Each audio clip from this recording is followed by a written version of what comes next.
In 2003, former newspaper editor Ali Reza Eshraghi made a mistake that cost him his freedom. He published a cartoon. The sketch in question, a drawing from 1937 depicting U.S. President Franklin Roosevelt's pressure on the U.S. Supreme Court, seemed an innocuous choice for the Iranian newspaper, Hayat No. But Iran's special court for the clergy disagreed. According to Reporters Without Borders, it ruled that the cartoon's depiction of Roosevelt looked suspiciously like the Islamic Republic's founder Ayatollah Khomeini and was insulting to his memory. The court shut down Hayat No, and Eshraghi spent nearly 2 months in prison. A decade later, Eshraghi's friend and former colleague, journalist Omid Memarian, decided to honor the pressures placed on satirists in a book entitled, Sketches of Iran, A Glimpse from the Front Lines of Human Rights. The book, published in January by the International Campaign for Human Rights in Iran, was informed by Memarian's conviction that political cartoons played a unique role in his country's struggle for democracy.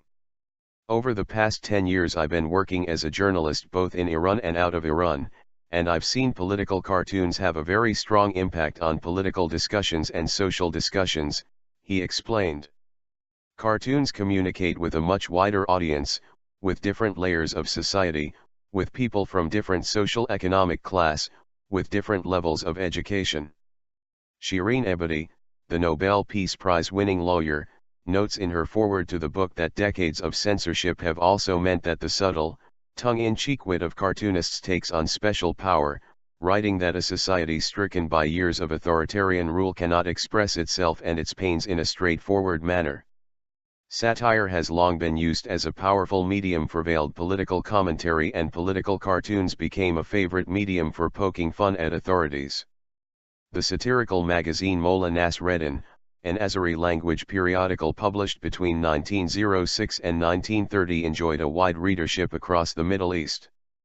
Its main character, a bumbling and backwards cleric often depicted in compromising scenarios, resonated with countries grappling with the thorny issue of modernization, particularly Iran, where Molla Nasreddin's first year of publication coincided with the constitutional revolution, an attempt to reform Iran's monarchy.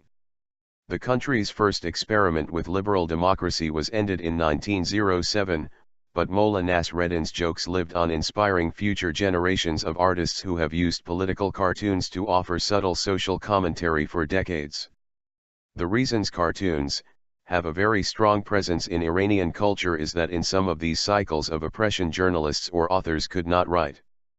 But cartoonists might find ways to express an idea, or in a very delicate way, said Memarian. Memarian believes cartoons have a unique ability to capture complex political problems in a succinct and visually powerful way, making them universally appealing. Now, the dynamics of the Arab Spring have bred a new cartoon culture that has moved away from understated critique to direct assaults on authoritarianism. The scope for public expression has become much wider, said Lena Khatib, director of the Arab Reform and Democracy program at Stanford University.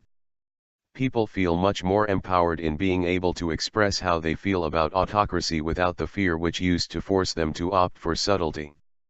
Tarek Shahin, author of the graphic novel Rise, the story of the Egyptian revolution as told shortly before it began, agrees.